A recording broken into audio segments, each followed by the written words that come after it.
Hi, in this session I'm going to show you how to create an invoice.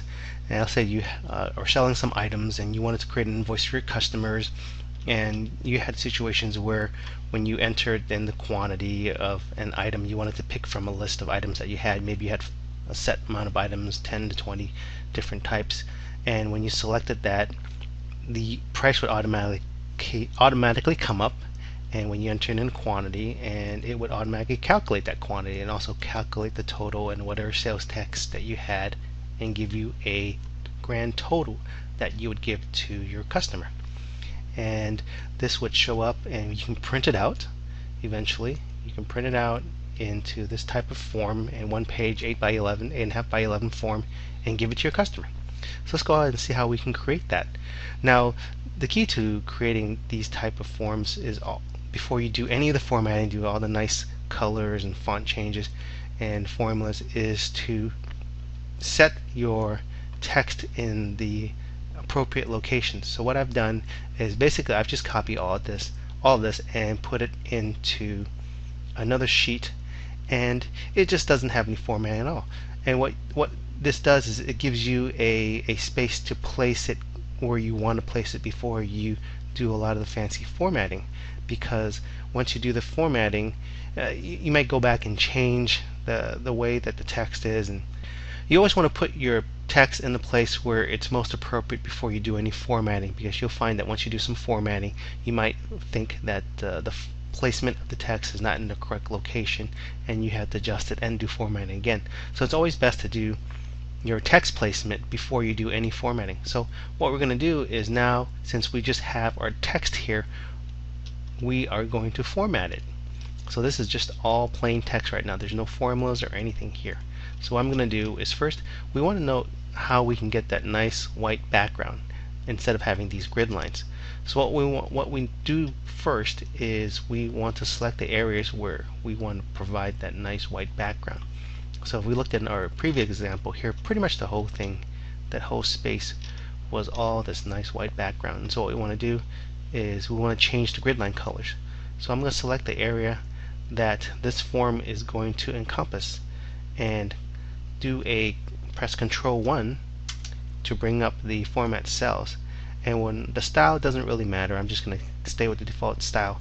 The color is what is key. We want to change that to a white color. Change that to a white color, and we want to have all the cells change from gray to white. So I'm just going to go ahead and click inside and outline. You can see that now the border boxes are selected. That just means that it is selected for those lines. Now if we click another color, let's say for example black, and we select the outline, you'll see that it shows it up here. But since we selected white, it seems like it's not selected, but it is, because basically it's white. So once I click OK, you'll see that all the grid line colors are gone.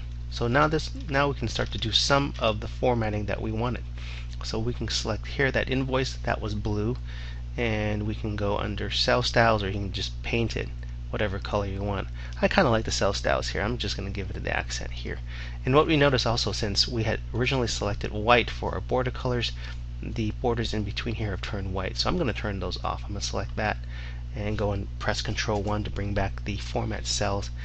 Let's select our color. Maybe it was this color. Blue accent 1. Yes, blue accent 1. And just select that. Now it's changed. Now you can see the color is different. I can probably increase the font size here a little bit. I think I had it at 18. Double click it to increase the size here.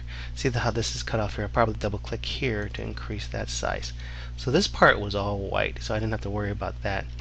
This part, there was a gray background, so I'm going to select that, and I'm going to give it there's none here, so I'm just going to go select it from here, and I'm going to choose the white background 1 there, and then also get rid of these lines here. Whoops, I unselected that. Control 1 here, and let's go back to the gray here. We're going to select that gray and select the middle part, and so it's going to get rid of those lines. So now those are gone. So now I also want to have the dark lines for here, the border lines for here. So I'm going to select that area, and since the default is black lines, I can just go ahead and go under here the borders and just select all borders. And I can probably do the same here for all borders. And this one, all borders. And see how the text is cut off here? I can probably just increase the column size there. And let's see, I think I wanted this one. I just wanted the border all around it. I don't want it in between. I just want it all around. So I'm going to select these two, and I'm just going to select the outside borders. Alright, so it's got that, and I wanted that to be a little bit of shade of red, so I'm going to go and not that red. Maybe if I go to cell styles, this is the accent. Maybe I'll give it just an orange accent. Accent 6. And now I want to get rid of that line there, right? So I select that, Control 1, and try to find that orange color. I think it was this color.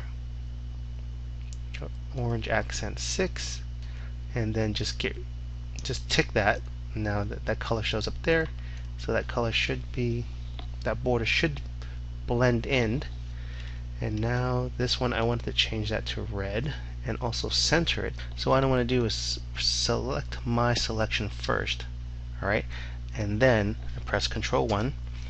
In the alignment tab, go horizontal, center across selection, and click OK. So what it does is it centers it across the selection that you had. If I did a merge, and I'll show you what happens with merge right now.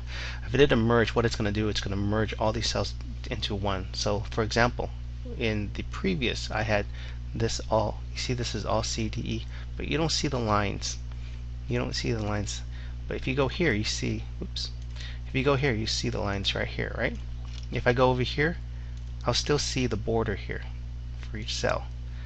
Now if I do a merge and center, if I select this and I do a merge and center, you can see it's all in one cell now, in a way.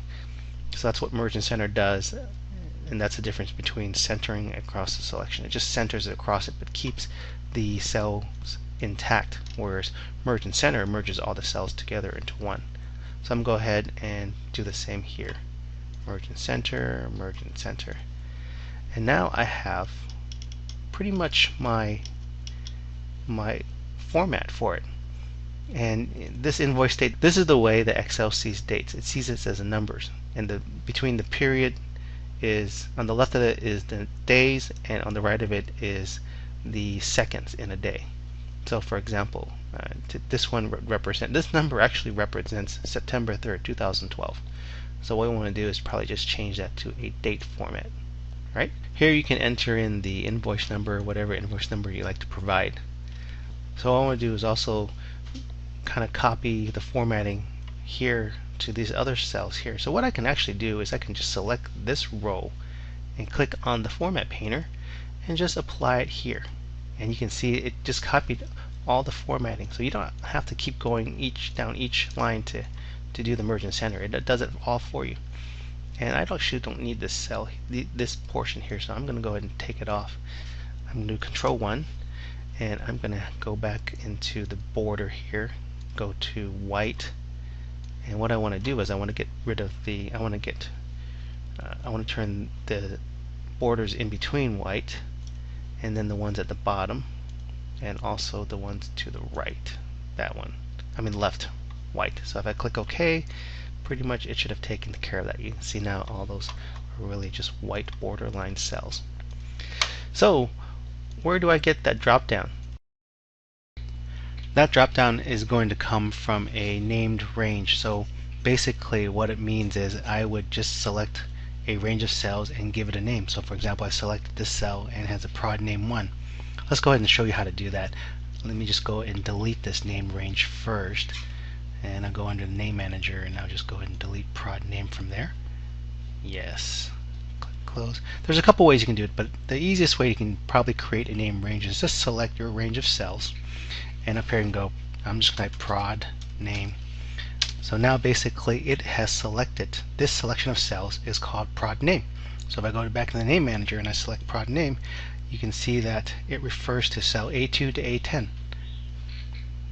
And that is how you select or create a named range. So how do we get that drop down capability? So since I copied this over, it's called widget 1, widget 2. I'm going to delete that because that was from the old That was from this one. Actually, for our new one, we called it pname1, pname2, pname3. So based off of the named range that I created, I can actually go back and do a data validation for that name range. The data validation feature is under the data tab, under data validation. You click data validation here, and I want to create a data validation based on a list. So that list, the source is going to come from that named range I created, prod name. I can either, if I remember, I can just type equal prod name, or I can just press the F3 key, and that's going to bring up the paste name function. And I want prod name. Click OK. Click OK, and then I can select it. It'll be product name 1, 2, or 3. Pname 1, 2, and 3. Pname 2. I can just do it pname 1, pname 2, and then maybe just pname 3. You can see the selections available here too. Now, how do I get the price to come over automatically? Well, that's going to be a VLOOKUP. So what I want to do is create a VLOOKUP for that product name. If it sees that product name 1, bring back $10. Product name 2, 3, bring back the respective prices. So it's a VLOOKUP. So I'm going to go ahead and type equals VLOOKUP and just tab to complete that. Look up this name under this table, the table array, which is here, and comma, and the column index number is which column do we want to bring back. I want to bring back the second column, 1, 2, second column, and I want it to have a exact match. So false is 0. You can either type false or the number 0. So we'll type false here. And now it's 10, 20, 30, right? So 10, product name 2. If we go ahead and just click on the fill handle here and bring it down, you'll see 10, 20, 30. Oh, but now we have this NA, but that's kind of irritating. So what we can do is we can say here, if there's an error there, bring back blank. If not, bring back the price. So what we can do is type an if statement. So I type if this lookup comes back with an error, and that you can use the isError function. If that results in an error, then 2 double quotes, basically give me a blank. If this is true, give me a blank. If not, then I want you to do the VLOOKUP XL. So I'm just going to go ahead and copy that, Control C, and then Control V to paste, and then close parentheses and press enter. Whoops, what did we do? Oh, we needed another parentheses here. Alright, then enter. Oh, Excel also said we needed another parentheses at the end, so it was smart enough to figure that one out. Click yes, and I can go ahead and just drag that and copy it down, and now it's blank. So it doesn't, when it sees that there's a result, it doesn't find anything and it results in an error, it will be a blank. And what about here where it automatically calculates the price? Well, that's basically a formula, so I can just say, since it gave this amount since I copied it over, I can just say here equals the quantity, that's just a shift 8 to get that multiplication symbol, times the price, and then press enter. Now if I try to copy this down, you see I have also the same thing here. Now I also want to create kind of an if statement to say, okay, if it's blank over here, then make it blank. Don't do the formula. If there's a number here, then go ahead with the formula. So basically I'll start off here. Actually, what I can do is this little neat little trick. If I can select this first cell and drag it down, so I just made the whole selection, but this one's the active one. So here what I can do is I can create an if statement. If this cell is blank. Okay, so there's a is blank statement. Is blank. If this cell is blank, and I'll click that cell, close parentheses. If that cell is blank, then 2 quotations, blank. Otherwise, then multiply B17, the quantity, times the price. And go ahead and press Control Enter. And when you press Control Enter, it will create it will go ahead and put the formula in there, in cell I-17 and also in I-18, I-19, everything. But if you just press enter, it's just going to put it in that cell. So I press control enter and it will activate this formula for all the cells. We found an error in the formula, so what I did was I forgot to put the closing parentheses there. But Excel figured it out. Click yes, and boom, there we have it. So now I can just say, oh, okay, now it's pretty much done. Now I can just kind of verify, right? Oh, wait, we still have our subtotal. So this subtotal formula is basically equals the sum of this area here, right? Oops, press escape. It's going to be the sum of this area. I select I-17, I-22, close parentheses, press enter, and the tax is going to equal the sum, this subtotal here, shift 8, for the multiplication times the sales tax here. So that, and then I can just press enter because actually Excel's smart enough to figure that part out. And then this is the sum of these two. So go ahead and equal sum, and then just select those two cells, close parentheses, press enter, and there you go. And for this I can actually just do some formatting. Maybe I want to have that centered. And now I can just go ahead and test my other selections here. If I select P1, and since it's, let's see, well, maybe I'll say 1, press enter. The value didn't show up. So I can see what happens. So what happens is, this is actually a very common error. This is actually a very common error. So look at the VLOOKUP here. So the VLOOKUP is looking at A2, B4, which is A2 to B4.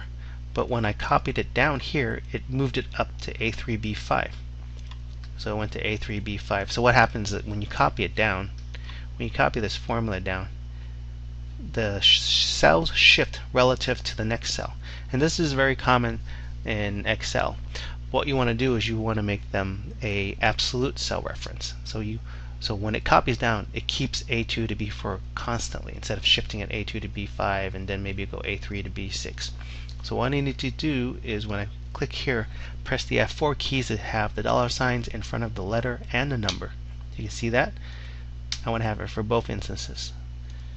Do the same thing here, do the same thing here, press Control Enter to stay in the same cell, and once I copy that down, you'll see now when I look at the next cell, that's the same, and that's the same. So the same thing is probably happening here, where actually in here I don't really need to worry about it because when I copy it down, I want it to reflect B17 times H17. I want to reflect that row. I want to reflect that row B18 times H18, and the same for this row and this row. But on this row, since I'm doing a VLOOKUP, I want that lookup table to stay the same. I want it always to look up that table, right? So that's what the VLOOKUP is. And I'll have links to my other videos that show how to use VLOOKUP in this video, so you can see how the VLOOKUP function works. But this is how you can create an invoice. And you can see in the print preview, it's we're missing our invoice up here, but that's probably a formatting issue with Excel. We can see it up here. Oh, what's happening now? It's moved it off to the side here. So you see that dotted line? That means it's going to print on the next page. We can indicate this is the print area. Select that, and go to File, and go to Print. And let's see. What we can do is adjust some of the margins. So sometimes we have to do a little bit of formatting with the margins. Maybe we want narrow margins. If we have narrow margins, then we show it up a little bit better. Click on Home and see now the dotted line. It indicates where the margins are for the printing. And so now we can look at it and adjust it and see, okay, here we are. Here's our invoice, company name, so to, etc. And that gives us our invoice. So this was a little bit longer than I expected, but I hope this helps. Thanks for watching.